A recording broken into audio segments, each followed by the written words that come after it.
And I'm heading into the press briefing room. I kind of wanted to take you on a little tour. This is the West Wing. This is from Gil's location. She's pointing at me. Hey, Gil, come on inside, though, because I wanted to give you an idea of what this looks like from the outsider's perspective. A couple of the onlookers here. Hey, everybody, say hi. You're live on MSNBC. Okay, this would be the press briefing room. Inside live. It's a little quieter in here. Everybody's sort of standing by. Kind of on call, essentially, to see if anything happens. A lot of the crew maintain sort of a position here throughout the day, just to make sure they're here if, in fact, any news briefings are called. Jake Seward and the like taking the podium up there. Very recognizable location. Looks a little different, though, when you come in from this particular location. Let's talk a little bit about the president today, earlier at the University of the District of Columbia. He, of course, there for the Martin Luther King Day celebration. But something happened while he was there that was kind of note. Very interesting to see how the crowd responded to him there. He talked a little bit about moving out and how he and Hillary definitely wanted to stay in the D.C. area. You know, Jake Seward or Joe Lockhart before him giving the briefings. And usually those chairs are all full. But right now, just a smattering of folks all quiet at the White House because the president was busy. Earlier, he was doing a couple of videos and also packing things up in the Oval Office. A lot of equipment around here too. The one thing that might surprise you if you actually walk through these areas is how small everything is. It's a lot smaller than it appears on TV. It's because it's an old facility, and at the time back when they had a lot fewer live electronic news gathering organizations doing this work, mostly print reporters were here. We're going to take you back scenes in a little bit from now, but in the meantime, let's get you live back to Monica Novotny standing by in the studio with an update on the day's news. Hey, Monica. Hi, Ashleigh. Parade, the animation there showing you the route the parade will take, at least from the Smithsonian all the way to the north lawn of the White House. Hi, everybody. I'm back here, essentially around the north lawn, but I'm sort of a cameraman. I'm going to wave to you, which is the press location where all of the correspondents do their live shots, and the doorway inside to the press room. Let me take you inside there, because all along I had planned to turn the camera around and show you the different view. Let's do that now. This is the view that you normally get. But let's go back this way, because there are a couple of things that might surprise you.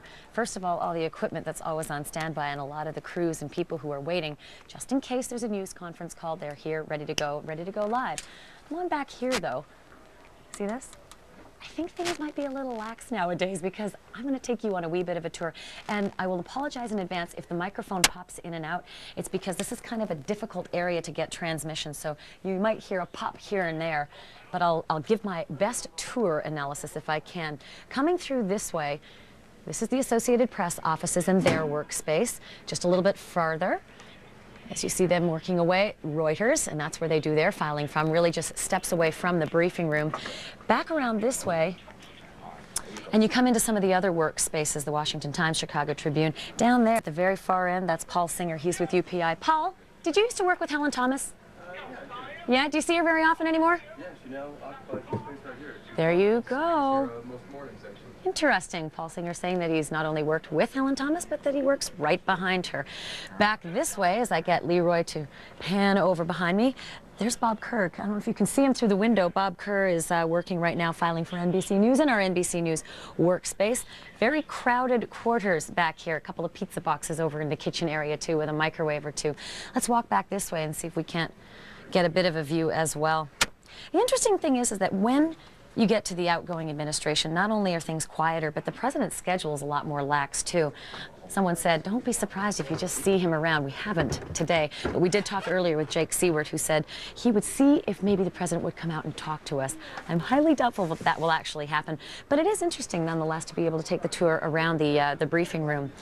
It's that West Wing show. CJ usually takes the set up there, but that, of course, being in Los Angeles. This being the real deal.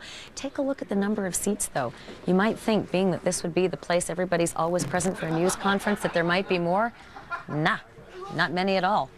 Not even 50. So it's kind of interesting to see it's as small as it is. Those doors right there, by the way, the ones that are closed, no go. Not to go through those doors ever. That's off limits to the press. In fact, it's kind of funny. I was given the briefing as I came through to get my little press credential. You don't go anywhere without one of these. It took about a half hour to clear into the White House, too, because there are all sorts of Social Security issues. You have to get your number in and everything else. You got to have some advanced clearance.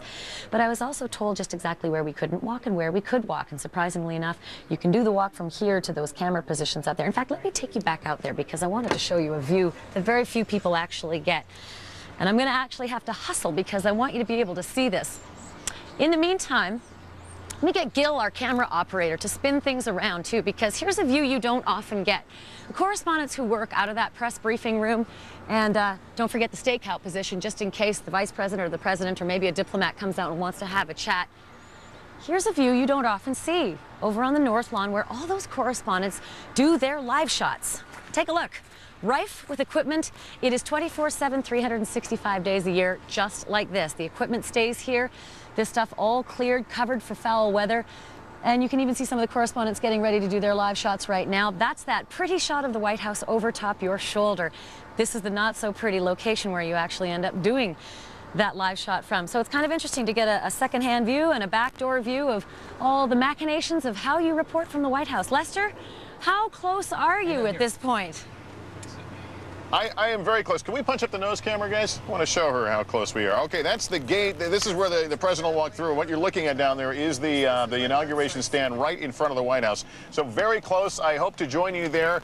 As long as security has my name on the list and I can shed enough metal here to go through the machine in a short amount of time. But I will, I'll see you in a few.